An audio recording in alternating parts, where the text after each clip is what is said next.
Hi friends, അജിൻ്റെ ബ്രിസ family വ്ളോഗിലേക്ക് എല്ലാവർക്കും സ്വാഗതം. ഇന്ന് ഞാനൊരു സ്പെഷ്യല് ഇപ്പോൾ ഞാൻ ഓരോ ദിവസം ഓരോ കറികളൊക്കെ ഉണ്ടാക്കുന്നുണ്ട്. ഞാനൊരു ഓണം സീരീസായിട്ട് എടുക്കാനോ എനിക്ക് അങ്ങനെ വീഡിയോസ് എടുക്കാനുള്ള എടുക്കുന്നില്ല. ഞാൻ അങ്ങനെയൊന്നും എടുക്കുന്നില്ല. പിന്നെ നമ്മുടെ അത്തം, ചിത്തിര, ചോതി ഒക്കെ ആയല്ലോ. അപ്പോൾ നമുക്ക് ഞാനിന്ന് ഉണ്ടാക്കാമെന്ന് വിചാരിച്ചിരിക്കുന്നത് വെള്ളരിക്ക കൊണ്ട് ഒരു പച്ചടിയാണ് കേട്ടോ. അപ്പോൾ വെള്ളരിക്ക പച്ചടി വളരെ സിമ്പിളായിട്ട് ഉണ്ടാക്കാമെന്നാണ് വിചാരിക്കുന്നത്. അപ്പോൾ അത് ചോറിന് നല്ലൊരു കൂട്ടാനാണ്, വയറിനും നല്ലൊരു കറിയാണ് വെള്ളരിക്ക പച്ചടി. അപ്പോൾ വെള്ളരിക്ക പച്ചടി ഞാൻ കഴുകി നുറുക്കി വെച്ചതിന് ശേഷമാണ് അയ്യോ വീഡിയോ എടുക്കാമായിരുന്നു, ഇത് വീഡിയോയിലേക്ക് ഒന്ന് അപ്ലോഡ് ചെയ്യാമായിരുന്നു. ഞാൻ ഇതുവരെ വെള്ളരിക്ക പച്ചടി ഉണ്ടാക്കുന്ന ഒരു വീഡിയോ ഞാൻ അപ്ലോഡ് ചെയ്തിട്ടില്ല എന്നാണ് എനിക്ക് എൻ്റെ ഒരു മനസ്സിൽ. അപ്പോൾ അത് ഉണ്ടാക്കാം എന്ന് വിചാരിച്ചിട്ട് വെള്ളരിക്ക പച്ചടി ഉണ്ടാക്കാനായിട്ട് നമുക്ക് പോവാം കേട്ടോ. അപ്പോൾ വെള്ളരിക്ക പച്ചടിയും ബീട്രൂട്ട് തോരനാണ്. ഞാൻ ബീട്രൂട്ട് പച്ചടി വെക്കണമെന്ന് ചോദിച്ചു. അപ്പോൾ ബീട്രൂട്ട് ഒരുപാട് കഴിക്കുന്നത് ഏട്ടന് അങ്ങനെ വലിയ താല്പര്യമില്ല. അപ്പോൾ തോരനായിട്ട് വെക്കാം. അപ്പോൾ പച്ചടി വെള്ളരിക്ക എല്ലാവർക്കും ഇഷ്ടമാണല്ലോ. അപ്പോൾ വെള്ളരിക്ക കൊണ്ട് പച്ചടിയും ഉണ്ടാക്കാമെന്ന് വിചാരിച്ചു. അപ്പോൾ ഓണത്തിന് ഇത് എല്ലാ വിഭവങ്ങളൊന്നും വലിയ കാര്യമായിട്ടൊന്നും നമ്മൾ ഉണ്ടാക്കാൻ നോക്കുന്ന പോലെ ഉണ്ടാക്കാം. ചില വർഷങ്ങളിൽ ഉണ്ടാക്കാറുണ്ട്, ചില വർഷം നമ്മൾ അങ്ങനെ കറികളൊന്നും അധികം വെക്കാറൊന്നുമില്ല. അപ്പം ഇപ്പം എനിക്ക് തോന്നുന്നത് ഇനിയിപ്പോൾ ഈ ഓരോ കറികളും ഇപ്പോൾ എല്ലാ ദിവസവും നമ്മളിങ്ങനെ കഴിക്കുന്നത് കൊണ്ടേ അപ്പോൾ വെള്ളരിക്ക കൊണ്ട് ഒരു പച്ചടി ഉണ്ടാക്കാമെന്നാണ് വിചാരിക്കുന്നത്. അപ്പോൾ നമുക്ക് അങ്ങ് വീഡിയോയിലേക്ക് പോകാം. ഞാൻ നുറുക്കി കഴുകി വെച്ചിട്ടുണ്ട്. ഞാൻ അടപ്പത്തോട്ട് വെച്ചിട്ടുള്ള കാര്യങ്ങൾ തൊട്ടുള്ളത് നമുക്ക് കാണിക്കാം. അപ്പോൾ എല്ലാവരും വീഡിയോയിലേക്ക് വരും കേട്ടോ. അതാ ഞാനിവിടെ കഴുകി കൊണ്ടുവന്ന് വെച്ചിട്ടുണ്ട്. അപ്പോൾ നമുക്ക് ഗ്യാസ് കത്തിക്കാം. വെള്ളരിക്ക ഞാൻ ഇത്രയും ഇത്തിരി വെള്ളത്തോട് കൂടിയിട്ട് തന്നെയാണ് വേവിക്കുന്നത്. അത് കഴിഞ്ഞിട്ട് നമുക്ക് ഇതിലേക്ക് വേണ്ടത് പച്ചമുളകാണ്. നമുക്ക് അത്യാവശ്യം വേണ്ടത് പച്ചമുളകാണ്. അപ്പോൾ ഞാനൊരു പച്ചമുളക് ഇങ്ങനെ ഒരു 4 പച്ചമുളക് ഇട്ട് കൊടുക്കുന്നുണ്ട്. അത്യാവശ്യം എരിവോട് കൂടിയിട്ടാണ് ഞാൻ പച്ചടി വയ്ക്കുന്നത്. ഇത്തിരി വയറിന് ഞങ്ങൾക്ക് വേറെ കറികളൊന്നും ഇല്ലല്ലോ. അപ്പോൾ ഇത്തിരി എരിവോട് കൂടി വെക്കാമെന്ന് വിചാരിച്ചു. അപ്പോൾ പച്ചടിക്ക് കുറച്ച് എരിവോട് കൂടി നാളികേരം, ഇനി നാളികേരം ചെരുകിയിട്ടില്ല, നാളികേരം ചെരുകും ചേട്ടൻ. അത് കഴിഞ്ഞ് ഉപ്പിട്ടിട്ട് വേണം വേവിക്കാനായിട്ട്. അപ്പോൾ ഇത്തിരി ഉപ്പും കൂടി ഇട്ട് കൊടുത്തിട്ടുണ്ട് കേട്ടോ. ഇത്തിരി ഉപ്പും കൂടി ഇട്ട് കൊടുക്കണം. തൈരിലേക്കും കൂടിയുള്ള ഉപ്പും നമ്മൾ അത് കണക്കാക്കിയിട്ട് വേണം കേട്ടോ ഉപ്പിട്ടിട്ട് കൊടുക്കാം. ഇനി നമുക്കിത് അടച്ചു വെച്ചിട്ട് വേവിച്ചെടുക്കാം. കുറച്ച് ജീരകവും അതേപോലെ നാളികേരവും കൂടി അരയ്ക്കാനായിട്ട് പോവാണ് ഇതിൽ പച്ചടിയിൽ ചേർക്കുന്നത്. പച്ചമുളക് നമ്മൾ ഇട്ടിട്ടാണ് വേവിച്ചെടുത്തിരിക്കുന്നത്. പച്ചമുളക് വേണമെങ്കിൽ ഇതിൻ്റെ കൂടെ അരച്ചു നമുക്ക് ചേർക്കാം. ഞാനത് മുഴുവനോട് ഇട്ടു എന്ന് മാത്രം കേട്ടോ. എരിവുണ്ടെങ്കിൽ അങ്ങ് എടുത്ത് കളയാലോ എന്ന് കരുതി. ശരി, നമ്മൾ ഇങ്ങനെയാണ് അരച്ചു കൊണ്ടുവരേണ്ടത്. എന്നിട്ട് അരച്ച് നമ്മളിതെല്ലാം ലേശം വെള്ളം കൂടി ചേർത്തിട്ട് തന്നെയാണ് കേട്ടോ അരച്ചെടുത്തിരിക്കുന്നത്. ഈ നാളികേരം ഫുള്ള് നമ്മൾ ഇതിലേക്ക് ഇട്ട് കൊടുക്കണം. നാളികേരം ഇട്ട് കൊടുത്തു.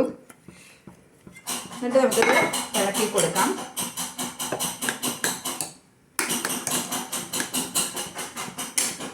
പച്ചടിയിൽ തൈരാണ് ചേർക്കുക, മോരല്ല പച്ചടിയിൽ ചേർക്കുക, തൈരാണ്.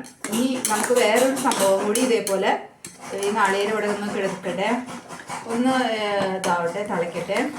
അപ്പോൾ നമുക്ക് വേറൊരു സാധനം അരച്ചു കൊണ്ടുവരാനുണ്ട്. ഞാനത് അരയ്ക്കാൻ പോട്ടെ. പ്രത്യേകിച്ചൊന്നുമല്ല, കടുകൊന്ന് ചതയ്ക്കാനുണ്ടായിരുന്നു. അപ്പോൾ ലേശം ഒരു തുണ്ട് കടുക് ഈ നാളികേരത്തിൻ്റെ ആ വേസ്റ്റിൻ്റെ കൂടെ തന്നെ ഞാൻ ചതച്ച് കൊണ്ടുവന്നു ഇട്ട് കൊടുക്കണം. അത് ഒരുമിച്ച് ചതച്ചുകൊണ്ടും കുഴപ്പമൊന്നുമില്ല. ഞാൻ കള്ളത്തരം പറയരുതല്ലോ, ഞാൻ മരുന്നു ഇതായിരുന്നു. അപ്പോൾ നമ്മളിതങ്ങ് ചതച്ച് അത് ഇട്ട് കൊടുത്തു. എന്നിട്ട് നമ്മളിതങ്ങ് ഇളക്കി കൊടുക്കണം. അപ്പോൾ നമുക്കിതങ്ങ് ഇളക്കി കൊടുക്കാം. എൻ്റെ മിക്സിയുടെ ചെറിയ ജാറ് ഭയങ്കര പ്രശ്നക്കാരനായിട്ടാണ് ഇപ്പോൾ ഇരിക്കും താളൊക്കെ കണ്ടോ. വലിയ തളയൊന്നും വേണ്ട കേട്ടോ, നാളികേരത്തിന് വലിയ തളയൊന്നും വേണ്ട. ഇനി നമുക്ക് എന്ത് ചെയ്യണം, തൈര് കൊണ്ടുവന്നിട്ട് അടിച്ചു കൊടുക്കണം. നല്ല കട്ട തൈരാണ് ചേർക്കേണ്ടത്. അത് കഴിഞ്ഞ് തൈര് ഇങ്ങനെ ചേർക്കാം. നാളികേരം നെയ്യൊന്നും വേണ്ട കേട്ടോ, നല്ല കട്ട തൈര്. നമ്മളെപ്പോഴും വെള്ളരിക്ക കൊണ്ട് മോര് കൂട്ടാനല്ലേ വയ്ക്കാറ് ഞാൻ. അപ്പോൾ അതുകൊണ്ട് ഒരു വ്യത്യാസം ആയിക്കോട്ടെ എന്ന് വിചാരിച്ചിട്ടാണ്. പിന്നെ ഒരു നമ്മളുടെ കറിക്കുള്ള ഇതും കൂടെ. അപ്പോൾ ഞാൻ ഇത് ഒന്ന് ഇത്തിരി കൂടി വെള്ളം കുറയ്ക്കുമ്പോഴാണ് നമുക്ക് ഇലയുടെ തുമ്പത്ത് വിളമ്പുന്നത്. അതല്ലാന്ന് വെച്ചാൽ ഇപ്പോൾ നമുക്ക് ഇത്തിരി ചോറിലേക്ക് ഒഴിച്ച് കഴിക്കുന്ന ഉപ്പിടാനുണ്ട്. ഒന്ന് നക്കി നോക്കിയതാ. കുറച്ച് ഉപ്പ് അങ്ങ് ചേർത്ത് കൊടുക്കണം. ഉപ്പ് അങ്ങനെ ഇട്ട് കൊടുക്കണം. എന്ന് വെച്ചാൽ തൈര് ഒക്കെ ഉപ്പ്, തൈരിന് അധികം പുളി ഇല്ലാത്ത തൈര് തന്നെയാണ് കേട്ടോ.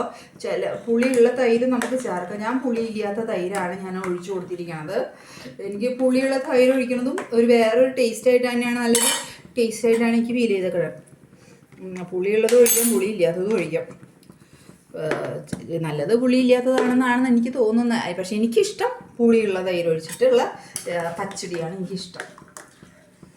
കണ്ടോ? ഇനി നമുക്കിത് ഇറക്കി വയ്ക്കാം കേട്ടോ. ഇങ്ങനെയൊക്കെ ചൂടായാൽ മതി, ജസ്റ്റ് ഒന്ന് ചൂടായാൽ മതി.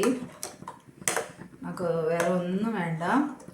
ഇനി നമുക്ക് തന്നെ വറുത്ത് പൊട്ടിക്കാം. ഇത് ഇറക്കി വെച്ചിട്ട് വറുത്ത് പൊട്ടിക്കാം. നമ്മൾ ചീനച്ചട്ടിയൊക്കെ നല്ലപോലെ ചൂടായിട്ട് വന്നിട്ടുണ്ട് കേട്ടോ.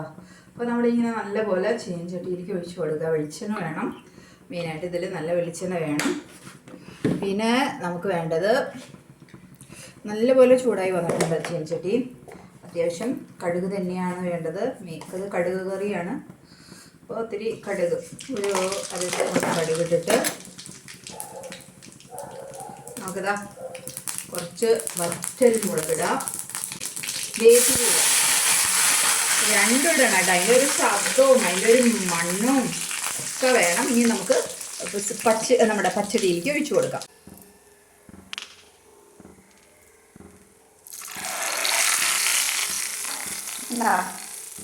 അടിപൊളിയായില്ലേ? മഴയൊന്നും ഉണ്ടായിരുന്നില്ല കേട്ടോ. ഇപ്പോൾ കുറച്ച് മഴയൊക്കെ വന്നിട്ടുണ്ട്. ഞാൻ പുറത്തിറങ്ങിയപ്പോൾ കിങ്ങിണി, സുന്ദരി, മഞ്ഞി ഇതെല്ലാവർക്കും ഫുഡൊക്കെ കൊടുത്തിട്ടാണ് കേട്ടോ നമ്മൾ അടുക്കളപ്പണിക്കൊക്കെ പോകുന്നത്. പിന്നെ ഇതാ തുമ്പി പറക്കുന്നുണ്ട്, ചിത്രശലഭം പറക്കുന്നുണ്ട്. തുമ്പിയല്ല, ചിത്രശലഭം പറക്കുന്നുണ്ട്. അതൊരു ഓണം വരുമ്പോൾ ഒരു മഞ്ഞത്തുമ്പിയൊക്കെ വരും. പലതരം വിവിധ വർണ്ണങ്ങളിലുള്ള കുറച്ച് പൂമ്പാറ്റകളൊക്കെ വരുന്ന കാലഘട്ടമാണല്ലോ ചിങ്ങമാസത്തിലാണല്ലോ വരാറ്. പണ്ട് വരാറുണ്ട് കേട്ടോ. ഞങ്ങൾ അവിടെ എൻ്റെ തിരുവള്ളക്കാവിലെ വീട്ടിൽ അങ്ങനെ ഒരു ഇതുപോലെ കുറേ പറമ്പും കാര്യങ്ങളൊക്കെ ഉള്ളത്. അപ്പോൾ അവിടെയൊക്കെ ഇതുപോലെ കുറേ ചിത്രശലഭങ്ങൾ, പലതരം കിളികൾ ഇതൊക്കെ വരാറുണ്ട്. ഇവിടെയും കണ്ടിട്ടുണ്ട് ഇങ്ങനെ അധികം. നിറച്ച് മുക്കുറ്റിയുണ്ട്, വഴിയരികിൽ നിറച്ച് മുക്കുറ്റിയുണ്ട്. നമുക്ക് വേണ്ട മുക്കുറ്റിയുണ്ട് കേട്ടോ. ഈ പ്രാവശ്യം നല്ല രസമായിരിക്കും. മുക്കുറ്റിയും എല്ലാം വെച്ച് നമ്മൾ പൂക്കളിട്ടിട്ടില്ല കേട്ടോ. ഞങ്ങൾ പൂക്കൾ ഇടുന്ന പറഞ്ഞില്ലേ, പൂക്കളിടാറില്ല.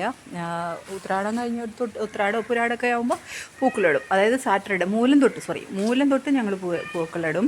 അതുവരെ പൂക്കളിടാറില്ല. കാരണം ചാണകം വാങ്ങിച്ചുകൊണ്ട് ഒക്കെ അങ്ങനെയൊക്കെയാണ് നമ്മൾ ചെയ്യാറ്. അപ്പോൾ എനിക്ക് ഈ മഴയത്ത് ഒരു സൈഡിൽ നിന്ന് ഇങ്ങനെ നടക്കുകയാണ് ഞാൻ. നല്ല രസമാണ് ഇതിങ്ങനെ നടക്കാൻ. ഈ മഴയുടെ ഒരു ശബ്ദം നിങ്ങൾ കേൾക്കുന്നില്ലേ? വെള്ളത്തുമ്പി വന്നു. ഇപ്പോൾ ഒരു വെള്ള പൂമ്പാറ്റ അവിടെ നടക്കുന്നുണ്ട്. പൂമ്പാറ്റ വെള്ളക്കളർ. ഉള്ളിലിപ്പോൾ 2 ചെമ്പോത്തി ഇരിക്കുന്നുണ്ട്.